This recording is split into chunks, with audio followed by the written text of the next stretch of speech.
The Wonderful Wizard of Oz by L. Frank Baum. Chapter 12. The Search for the Wicked Witch. The soldier with the green whiskers led them through the streets of the Emerald City until they reached the room where the guardian of the gates lived. This officer unlocked their spectacles to put them back in his great box, and then he politely opened the gate for our friends. "Which road leads to the Wicked Witch of the West?" asked Dorothy. "There is no road," answered the guardian of the gates. "No one ever wishes to go that way." "How then are we to find her?" inquired the girl. "That will be easy," replied the man. "For when she knows you are in the country of the Winkies, she will find you and make you all her slaves." "Perhaps not," said the Scarecrow, "for we mean to destroy her." "Oh, that is different," said the guardian of the gates. "No one has ever destroyed her before, so I naturally thought she would make slaves of you, as she has of the rest. But take care, for she is wicked and fierce, and may not allow you to destroy her. Keep to the west where the sun sets, and you cannot fail to find her." They thanked him and bade him goodbye, and turned toward the west, walking over fields of soft grass, dotted here and there with daisies and buttercups. Dorothy still wore the pretty silk dress she had put on in the palace, but now, to her surprise, she found it was no longer green but pure white. The ribbon around Toto's neck had also lost its green color and was as white as Dorothy's dress. The Emerald City was soon left far behind. As they advanced, the ground became rougher and hillier, for there were no farms nor houses in this country of the West, and the ground was untilled. In the afternoon, the sun shone hot on their faces, for there were no trees to offer them shade, so that before night, Dorothy and Toto and the lion were tired and lay down upon the grass and fell asleep, with the woodman and the Scarecrow keeping watch. Now the Wicked Witch of the West had but one eye, yet that was as powerful as a telescope and could see everywhere. So, as she sat in the door of her castle, she happened to look around and saw Dorothy lying asleep with her friends all about her. They were a long distance off, but the Wicked Witch was angry to find them in her country, so she blew upon a silver whistle that hung around her neck. At once there came running to her from all directions a pack of great wolves. They had long legs and fierce eyes and sharp teeth. "Go to those people," said the witch, "and tear them to pieces." "Are you not going to make them your slaves?" asked the leader of the wolves. "No," she answered. "One is of tin and one of straw. One is a girl and another a lion. None of them is fit to work, so you may tear them into small pieces." "Very well," said the wolf, and he dashed away at full speed, followed by the others. It was lucky the Scarecrow and the woodman were wide awake and heard the wolves coming. "This is my fight," said the woodman, "so get behind me and I will meet them as they come." He seized his axe, which he had made very sharp, and as the leader of the wolves came on, the Tin Woodman swung his arm and chopped the wolf's head from its body, so that it immediately died. As soon as he could raise his axe, another wolf came up, and he also fell under the sharp edge of the Tin Woodman's weapon. There were 40 wolves, and 40 times a wolf was killed, so that at the last they all lay dead in a heap before the woodman. Then he put down his axe and sat beside the Scarecrow, who said, "It was a good fight, friend." They waited until Dorothy awoke the next morning. The little girl was quite frightened when she saw the great pile of shaggy wolves, but the Tin Woodman told her all. She thanked him for saving them and sat down to breakfast, after which they started again upon their journey. Now this same morning the Wicked Witch came to the door of her castle and looked out with her one eye that could see far off. She saw all her wolves lying dead, and the strangers still traveling through her country. This made her angrier than before, and she blew her silver whistle twice. Straightway a great flock of wild crows came flying toward her, enough to darken the sky. And the Wicked Witch said to the King Crow, "Fly at once to the strangers. Peck out their eyes and tear them to pieces." The wild crows flew in one great flock toward Dorothy and her companions. When the little girl saw them coming, she was afraid, but the Scarecrow said, "This is my battle, so lie down beside me, and you will not be harmed." So they all lay upon the ground except the Scarecrow, and he stood up and stretched out his arms. And when the crows saw him, they were frightened, as these birds always are by scarecrows, and did not dare to come any nearer. But the King Crow said, "It is only a stuffed man. I will peck his eyes out." The King Crow flew at the Scarecrow, who caught it by the head and twisted its neck until it died. And then another crow flew at him, and the Scarecrow twisted its neck also. There were 40 crows, and 40 times the Scarecrow twisted a neck, until at last all were lying dead beside him. Then he called to his companions to rise, and again they went upon their journey. When the Wicked Witch looked out again and saw all her crows lying in a heap, she got into a terrible rage, and blew 3 times upon her silver whistle. Forthwith there was heard a great buzzing in the air, and a swarm of black bees came flying towards her. "Go to the strangers and sting them to death," commanded the witch, and the bees turned and flew rapidly until they came to where Dorothy and her friends were walking. But the woodman had seen them coming, and the Scarecrow had decided what to do. "Take out my straw and scatter it over the little girl and the dog and the lion," he said to the woodman, "and the bees cannot sting them."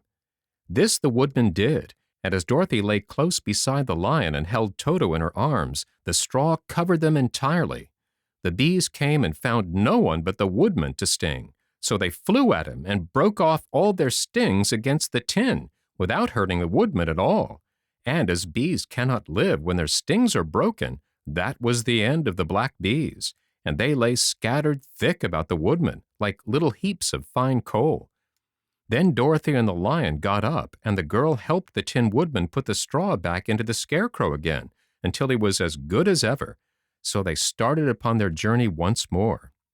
The Wicked Witch was so angry when she saw her black bees in little heaps like fine coal that she stamped her foot and tore her hair and gnashed her teeth.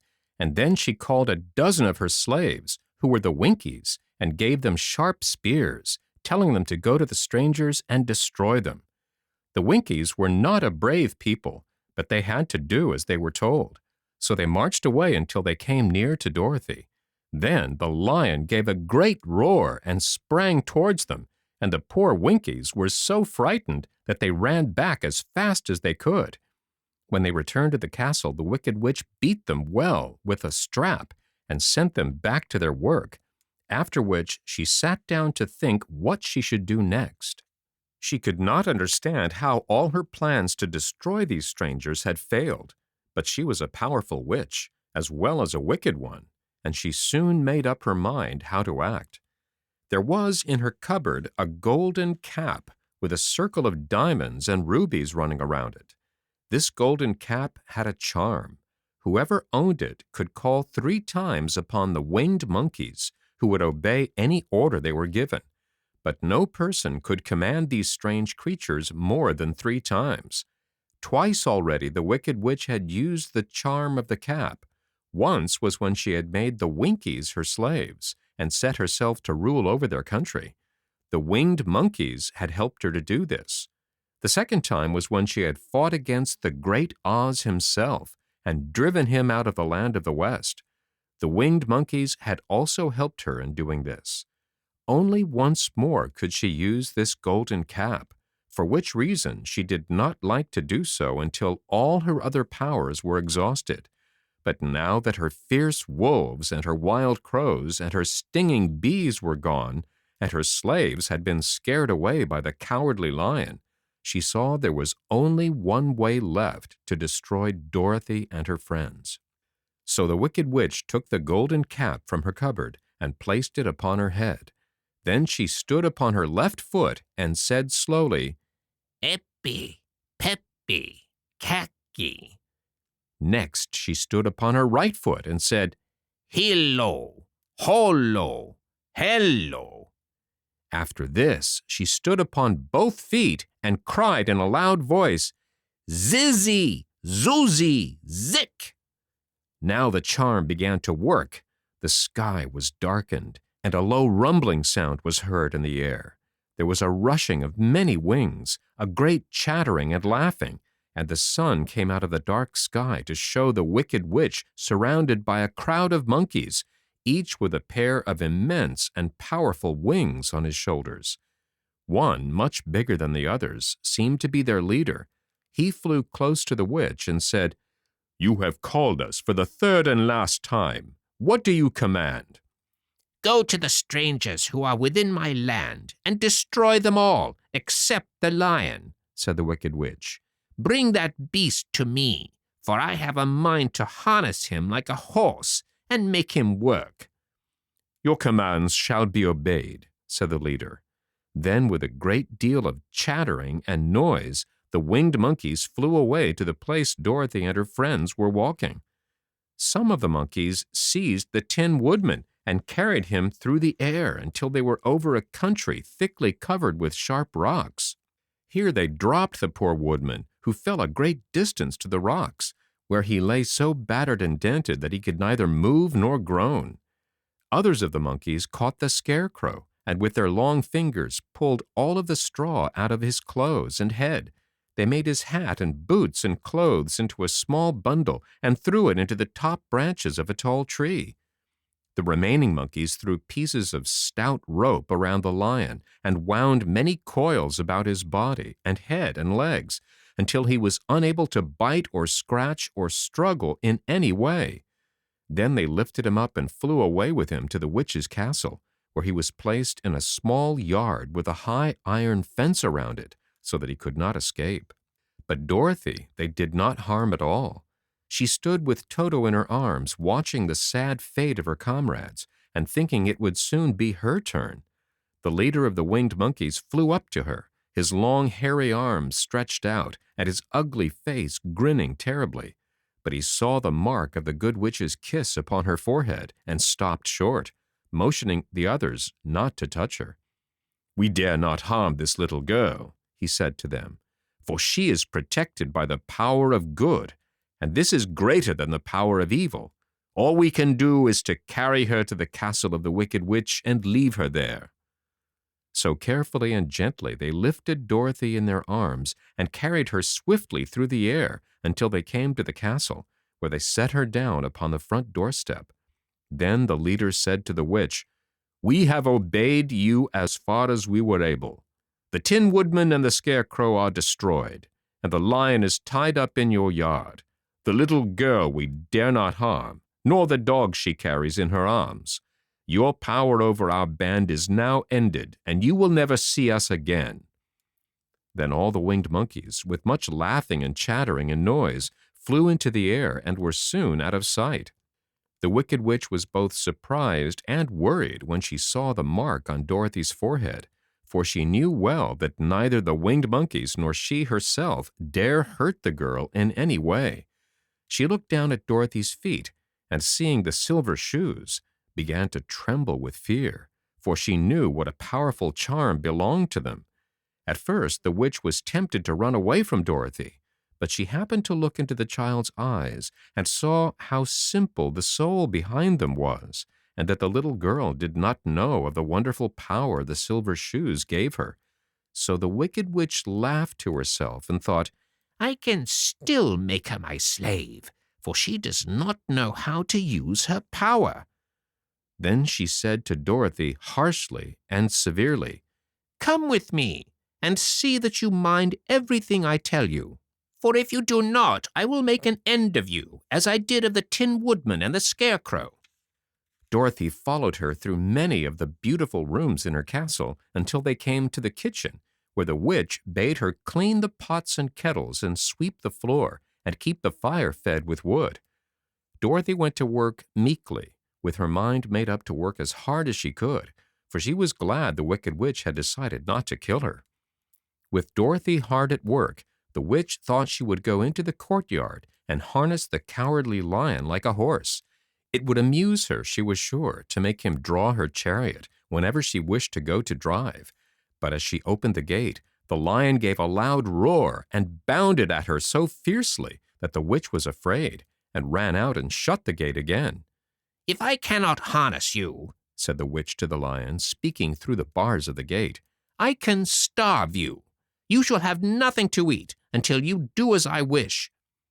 So after that she took no food to the imprisoned lion, but every day she came to the gate at noon and asked, "Are you ready to be harnessed like a horse?" And the lion would answer, "No, if you come in this yard, I will bite you." The reason the lion did not have to do as the witch wished was that every night, while the woman was asleep, Dorothy carried him food from the cupboard. After he had eaten, he would lie down on his bed of straw, and Dorothy would lie beside him and put her head on his soft, shaggy mane, while they talked of their troubles and tried to plan some way to escape. But they could find no way to get out of the castle, for it was constantly guarded by the yellow Winkies, who were the slaves of the Wicked Witch, and too afraid of her not to do as she told them. The girl had to work hard during the day, and often the witch threatened to beat her with the same old umbrella she always carried in her hand. But, in truth, she did not dare to strike Dorothy because of the mark upon her forehead. The child did not know this, and was full of fear for herself and Toto. Once the witch struck Toto a blow with her umbrella, and the brave little dog flew at her and bit her leg in return. The witch did not bleed where she was bitten, for she was so wicked that the blood in her had dried up many years before. Dorothy's life became very sad, and she grew to understand that it would be harder than ever to get back to Kansas and Aunt Em again. Sometimes she would cry bitterly for hours, with Toto sitting at her feet and looking into her face, whining dismally to show how sorry he was for his little mistress. Toto did not really care whether he was in Kansas or the land of Oz, so long as Dorothy was with him. But he knew the little girl was unhappy, and that made him unhappy too. Now the Wicked Witch had a great longing to have for her own the silver shoes which the girl always wore. Her bees and her crows and her wolves were lying in heaps and drying up, and she had used up all the power of the golden cap. But if she could only get hold of the silver shoes, they would give her more power than all the other things she had lost. She watched Dorothy carefully to see if she ever took off her shoes, thinking she might steal them. But the child was so proud of her pretty shoes that she never took them off except at night and when she took her bath. The witch was too much afraid of the dark to dare go into Dorothy's room at night to take the shoes, and her dread of water was greater than her fear of the dark, so she never came near when Dorothy was bathing. Indeed, the old witch never touched water, nor ever let water touch her in any way. But the wicked creature was very cunning, and she finally thought of a trick that would give her what she wanted. She placed a bar of iron in the middle of the kitchen floor, and then, by her magic arts, made the iron invisible to human eyes, so that when Dorothy walked across the floor, she stumbled over the bar, not being able to see it, and fell at full length. She was not much hurt, but in her fall one of the silver shoes came off, and before she could reach it, the witch had snatched it away and put it on her own skinny foot. The wicked woman was greatly pleased with the success of her trick, for as long as she had one of the shoes, she owned half the power of their charm, and Dorothy could not use it against her, even if she had known how to do so. The little girl, seeing she had lost one of her pretty shoes, grew angry and said to the witch, "Give me back my shoe." "I will not," retorted the witch, "for it is now my shoe, not yours." "You are a wicked creature," cried Dorothy. "You have no right to take my shoe from me." "I shall keep it just the same," said the witch, laughing at her, "and someday I shall get the other one from you too." This made Dorothy so very angry that she picked up the bucket of water that stood near and dashed it over the witch, wetting her from head to foot. Instantly, the wicked woman gave a loud cry of fear, and then, as Dorothy looked at her in wonder, the witch began to shrink and fall away. "See what you have done," she screamed. "In a minute I shall melt away." "I am very sorry indeed," said Dorothy, who was truly frightened to see the witch actually melting away like brown sugar before her very eyes. "Didn't you know water would be the end of me?" asked the witch in a wailing, despairing voice. "Of course not," answered Dorothy. "How should I?" Well, in a few minutes I shall be all melted, and you will have the castle to yourself. I have been wicked in my day, but I never thought a little girl like you would ever be able to melt me and end my wicked deeds. Look out! Here I go!" With these words, the witch fell down in a brown, melted, shapeless mass and began to spread over the clean boards of the kitchen floor. Seeing that she had really melted away to nothing, Dorothy drew another bucket of water and threw it over the mess. She then swept it all out the door. After picking out the silver shoe, which was all that was left of the old woman, she cleaned and dried it with a cloth and put it on her foot again. Then, being at last free to do as she chose, she ran out to the courtyard to tell the lion that the wicked witch of the West had come to an end, and that they were no longer prisoners in a strange land.